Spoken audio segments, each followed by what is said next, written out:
Le pape est l'évêque de Rome et le chef de l'Église catholique. Il est élu après le décès ou la renonciation de son prédécesseur.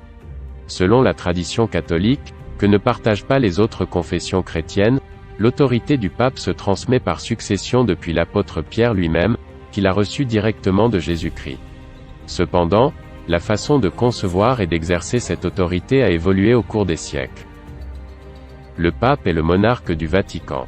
Cet État, totalement enclavé dans la ville de Rome en Italie, est le plus petit pays indépendant au monde par sa superficie, 0,44 km², et sa population, 800 habitants. Le pape actuel est Jorge Mario Bergoglio, sous le nom de François, élu le 13 mars 2013, et qui succède à Benoît XVI. Il est le 266e pape. S'il s'agit du titre le plus populaire pour désigner l'évêque de Rome, à l'origine, le terme pape n'a rien d'un titre officiel, il provient du latin ecclésiastique papa qui provient lui-même du grec ancien papa, une forme tardive du mot papa, un terme familier et affectueux du langage enfantin, qui désigne le père, papa. Cette marque d'affectueuse vénération, déjà présente chez Homère, passe en usage dans le christianisme oriental pour honorer les épiscopes puis les évêques, voire les prêtres. Apparu en Occident au début du IIIe siècle, le titre est alors progressivement réservé aux évêques locaux, appliqué par exemple aussi bien à Cyprien de Carthage, qu'à Augustin d'Hippone, mais également à l'évêque d'Alexandrie Héracla, dont les successeurs à la tête de l'église copte orthodoxe, usent encore du titre de nos jours. La première attestation épigraphique d'une application à l'évêque de Rome, est relevée dans la catacombe de Saint-Calixte, figurant sur le cubiculum d'un diacre nommé Severus, à propos de l'évêque Marcellinus, 296 à 304, Jussu Papae sui Marcellini. Depuis lors, l'abréviation de papa en pp devient fréquente puis constante, notamment dans la signature pontificale. Le titre tend alors à devenir spécifique, à partir de la fin du IVe siècle, mais la précision, pape de la ville éternelle de Rome, atteste d'un usage encore généralisé à l'ensemble des évêques.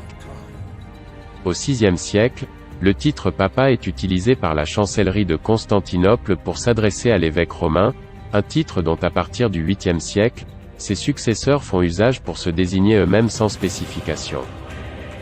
En 968, le concile de Pavie enjoint l'archevêque Arnulfe II de Milan, de renoncer à l'usage de cette titulature, qui est exclusivement réservée à partir de la fin du XIe siècle, au primat de Rome, quod hoc unicum et in mundi, parce qu'il est unique au monde, à la suite d'un dictatus papae de Grégoire VII. Le prestige éminent de la position de l'évêque de Rome dans la chrétienté, depuis l'Antiquité paléochrétienne réside avant tout, en la présence supposée des tombeaux de Pierre et Paul de Tarse dans cette ville, l'un au Vatican, près de l'ancien cirque de Néron, et l'autre sur la Via Ostiensis, aux portes de Rome.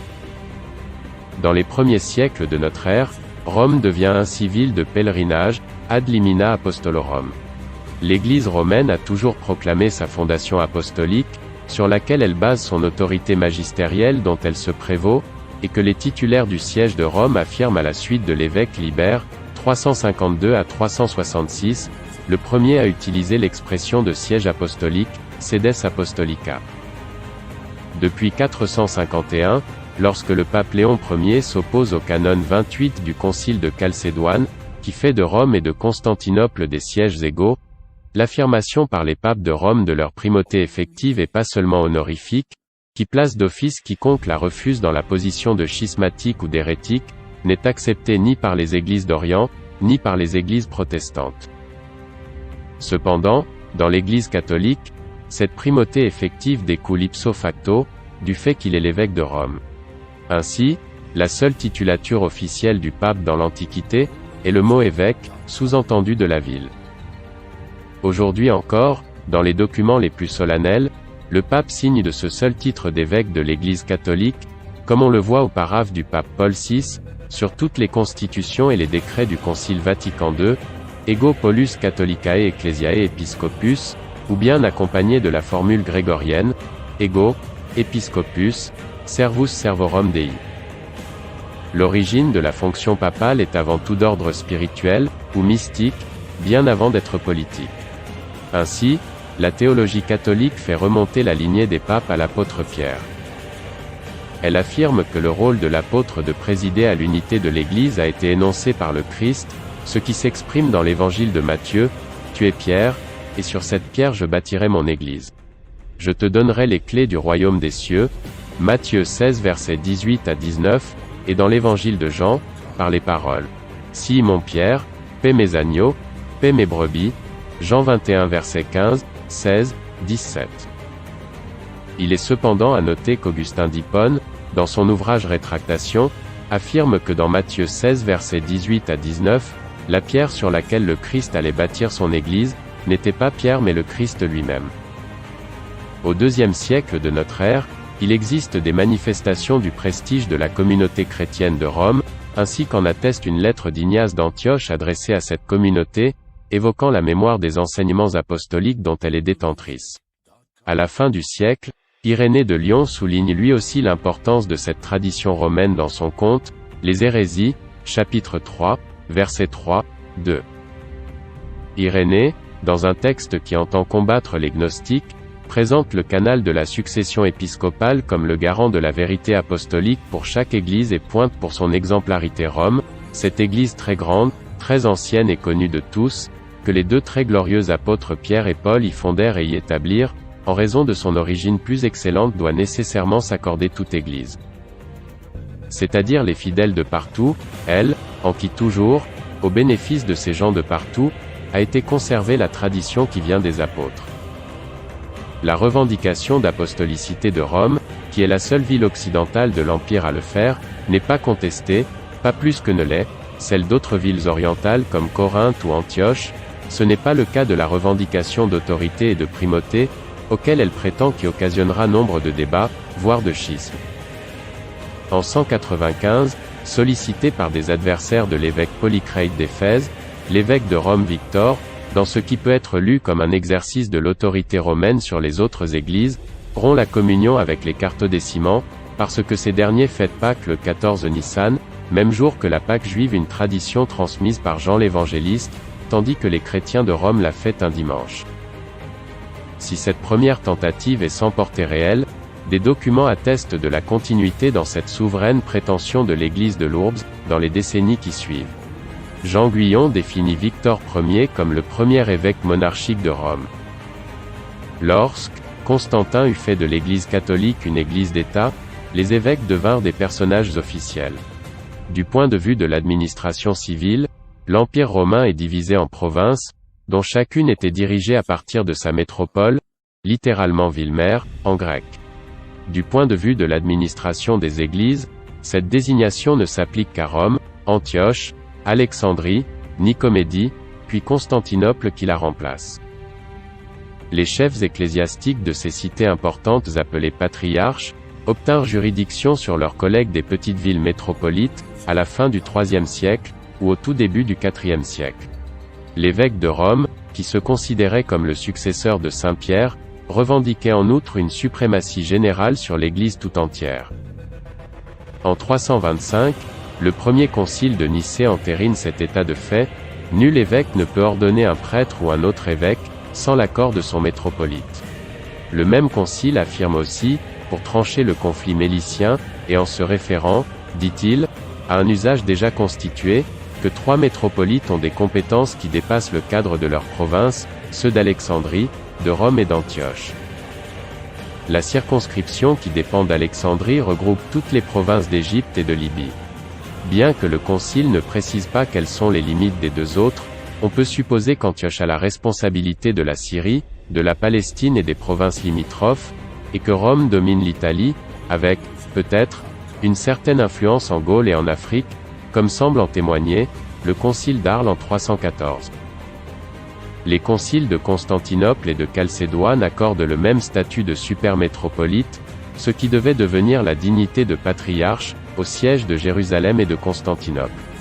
Le premier échappe au pouvoir d'Antioche, arien, et devient autonome, le second obtient immédiatement un rang après celui de Rome, celui-ci ayant la primauté d'honneur. Ce système est calqué sur l'administration civile. Constantinople est la capitale de l'Empire d'Orient, Rome se veut son égal en Occident, insistant spécifiquement sur une première place symbolique, tandis qu'Alexandrie demeure une capitale économique incontournable. Au même moment, le siège d'Antioche voit sa circonscription rognée par ses deux voisines, Constantinople et Jérusalem. Pendant le IVe siècle, le siège de Rome ne prend pas directement part aux principaux débats théologiques, surtout provoqués par des hérésies toutes nées en Orient, arianisme, sabellianisme, macédonianisme, apollinarisme. Aux grands conciles qui se réunissent pour juger ces hérésies, l'évêque de Rome envoie toujours des légats, prêtres ou évêques, pour le représenter. Les prêtres ne prennent pas part au vote, seulement les évêques.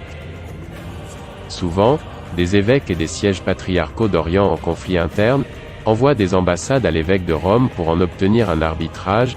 Le cas le plus célèbre est celui de Jean Chrysostome, patriarche de Constantinople, en butte avec une partie du clergé, avec l'empereur Arcadius, l'impératrice Eudoxie, et avec Théophile, patriarche d'Alexandrie, en appelle à Rome et obtient le plein soutien du pape Innocent Ier.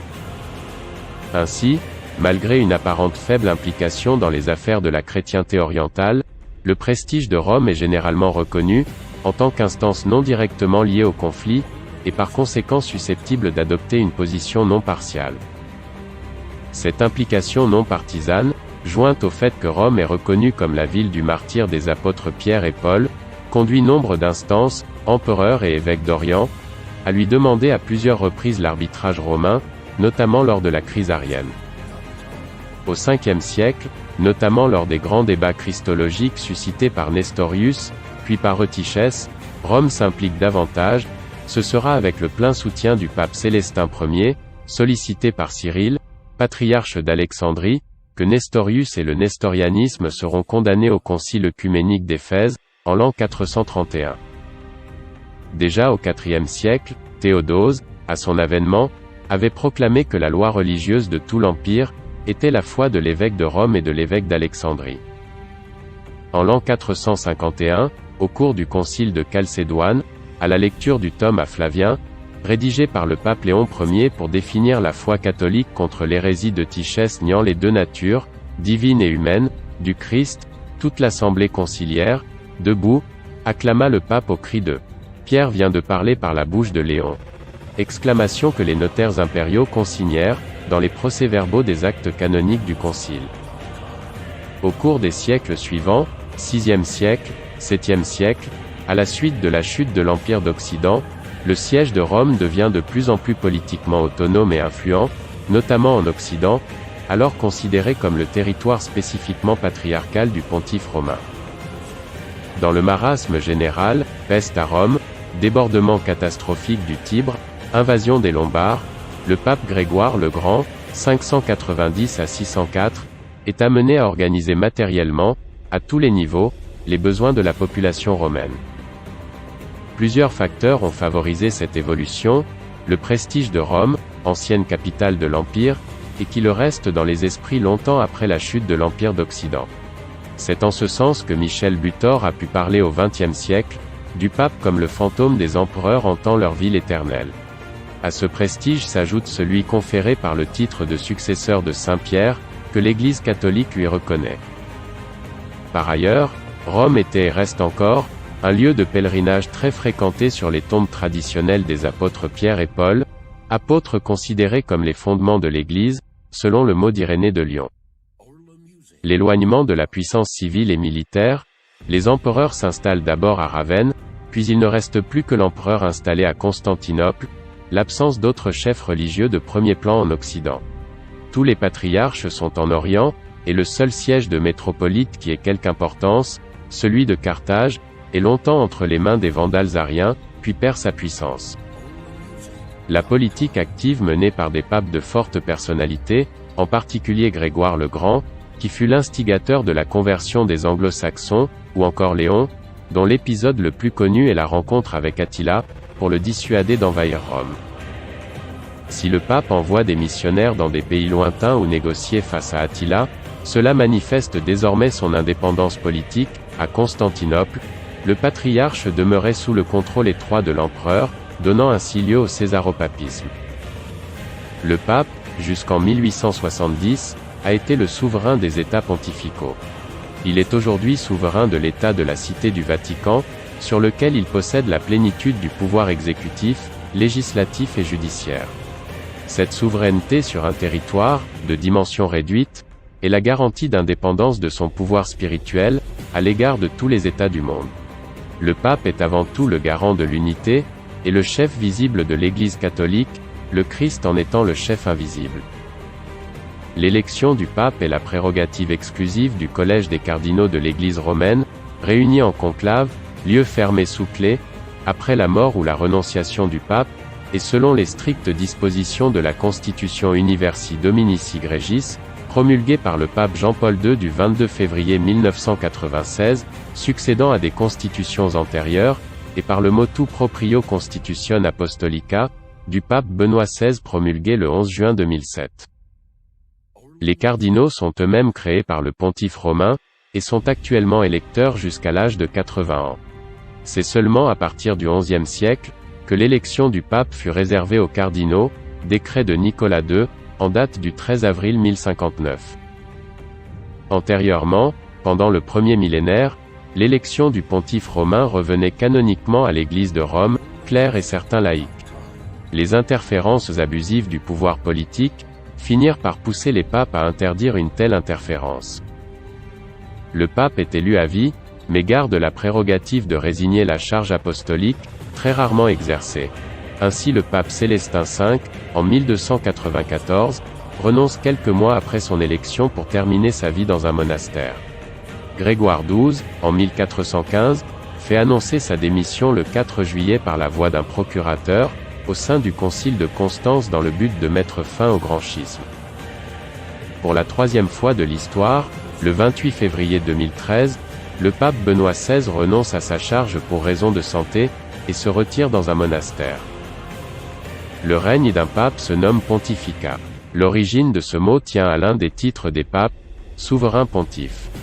La filiation de cette expression doit se trouver dans le titre du principal prêtre, dans la Rome antique, Pontifex Maximus, porté jusqu'au VIe siècle par l'empereur de Byzance. Formellement, le pape n'est pas un chef spirituel, car selon la foi catholique, il reçoit sa mission du Christ lui-même, en tant qu'évêque de Rome et successeur de l'apôtre Pierre, de veiller et de présider à l'unité de toutes les églises locales catholiques, c'est-à-dire tous les diocèses gouvernés par les évêques en communion avec Rome. Rome est menacée par les attaques des princes barbares. Dès 410, la ville éternelle est saccagée par les Visigoths. À la fin du 5e siècle, Gélas Ier envoya à l'empereur Anastase, une lettre dans laquelle il réaffirme que le pouvoir des rois, et celui des évêques sont dissociés, et que celui des évêques prévaut. Au milieu du 8e siècle, les papes, lassés d'une part, des querelles dogmatiques sans cesse suscitées par la politique césaropapiste des empereurs byzantins, et ne voulant plus, d'autre part, se laisser enfermer dans le cadre de la pentarchie qu'ils n'avaient jamais réellement reconnue, car la notion de pentarchie réduisait trop le Saint-Siège au rang des autres sièges patriarcaux, alors qu'il exerce seul l'autorité de l'apôtre Pierre, rompent avec la tutelle politique de Constantinople. En particulier, le pape Léon III, menacé par les Lombards, n'hésitera pas alors à recourir à la puissance montante des Carolingiens, avec Pépin le Bref, puis Charlemagne. La donation de Constantin, un faux vrai document, formalisé à cette époque mais entérinant un pouvoir temporel, attesté dans les faits, au moins depuis le pontificat du pape Grégoire le Grand, 590 à 604. Ce document faisait croire qu'en quittant la ville, l'empereur Constantin en aurait remis le pouvoir à l'évêque de Rome, ainsi que le pouvoir, potestas, sur l'Occident. C'est Pépin le Bref qui constitua l'embryon des États pontificaux en 754. En 800, le pape Léon III couronne Charlemagne, empereur d'Occident à Rome. À cette époque, le pape, avec l'appui de l'empereur, envoie des missionnaires, notamment dans les îles britanniques, ainsi que dans l'Est et le Nord de l'Europe, afin d'évangéliser les populations païennes. Le Xe siècle est marqué par la période sombre de la pornocratie pontificale, sous l'influence de femmes débauchées, et de la famille des comtes de Tusculum.